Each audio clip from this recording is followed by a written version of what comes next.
தன்னோட பொண்ணுக்கு வாழ்க்கைக்கு தேவையான 3 முக்கியமான விஷயத்த சொல்லி தரணும்னு முடிவெடுத்தப்ப ஒரு நாள் என்ன பண்றாருன்னா 2 பவுல் நிறைய ரைஸ் கொண்டு வராரு. அந்த ரைஸ்ல ஒரு பவுல் மேல எக் இருக்கு, இன்னொரு பவுல் மேல எக்கே இல்லை.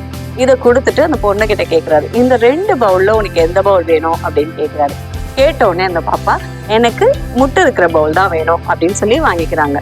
அதுக்கப்புறம் அந்த பவுல்ல இருக்க சாப்பாடை சாப்பிட்டதுக்கு அப்புறம் தான் தெரியுது முட்டை இல்லாத பவுல்ல சாப்பாடுக்கு அடியில 2 முட்டை இருக்கு அப்படின்னு சொல்லிட்டு அந்த பாப்பாவுக்கு ரொம்ப டிசப்பாயின்மெண்ட் ஆயிடுது. அச்சோ அவசரப்பட்டுட்டோமே அப்படின்ட்டு உடனே அப்பா சொல்றாரு, இதுக்குதான் வாழ்க்கையில நீ கண்ணால பாக்குற விஷயம் மட்டும்தான் உண்மைன்னு நம்பி எந்த முடிவுமே எடுக்கக்கூடாது அப்படின்னு ஃபர்ஸ்ட் லெசன் சொல்லி தராரு.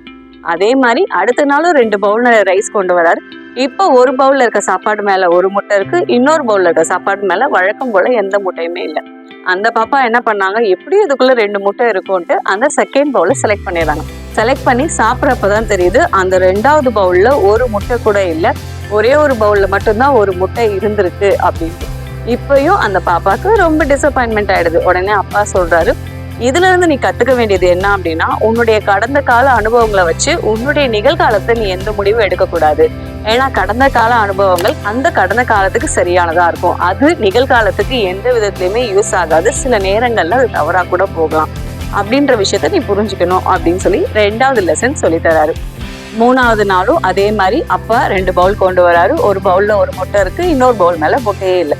இப்ப அப்பா கேட்கிறாரு, உனக்கு எந்த பவுல் வேணும்னு கேட்ட உடனே பாப்பா கொஞ்ச நேரம் யோசிச்சு பார்த்துட்டு, அப்பா நீங்க தான் இந்த வீட்டுக்காக கஷ்டப்பட்டு உழைக்கிறீங்க, அதனால உங்களுக்கு எந்த பவுல்ல இருக்க சாப்பாடு வேணுமோ அதை நீங்க எடுத்துட்டு எனக்கு எது தரணுமோ அது நீங்க கொடுங்கப்பா, எதுவா இருந்தாலும் நான் ஹாப்பியா சாப்பிட்டுக்கிறேன் அப்படின்னு சொன்னாங்க. சொன்ன உடனே அப்பா முட்டையே இல்லாத பவுலுக்கு பாப்பா கிட்ட கொடுத்தாங்க. ஓகே அப்படின்னு அவங்க வாங்கி சாப்பிட்றப்ப பார்த்தா அதுக்குள்ள 2 முட்டை இருந்துச்சான். அதுக்கு பார்த்த உடனே அப்பா சொன்னாராம், வாழ்க்கையும் இப்படிதான், நீ வாழ்க்கையில மற்றவங்களுக்காக விட்டு கொடுத்தாலோ இல்ல மற்றவங்களுக்கு ஏதாவது செய்யணும்னு முடிவெடுத்து நீ செய்யறப்ப உனக்கு அவங்களுக்கு நீ என்ன செய்யறியோ அதை விட பல மடங்கான நன்மைகள் உன்கிட்ட திரும்ப வரும்.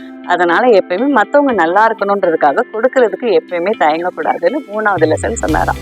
இந்த 3 லெசனும் உங்களுக்கு யூஸ்ஃபுல்லா இருந்துச்சு அப்படின்னா லைக் பண்ணுங்க. உங்க ஃப்ரெண்ட்ஸ் அண்ட் ஃபேமிலி யாருக்காவது யூஸ்ஃபுல்லா இருக்கும்னு நினைச்சீங்கன்னா ஷேர் பண்ணுங்க. நன்றி, சந்திப்போம்.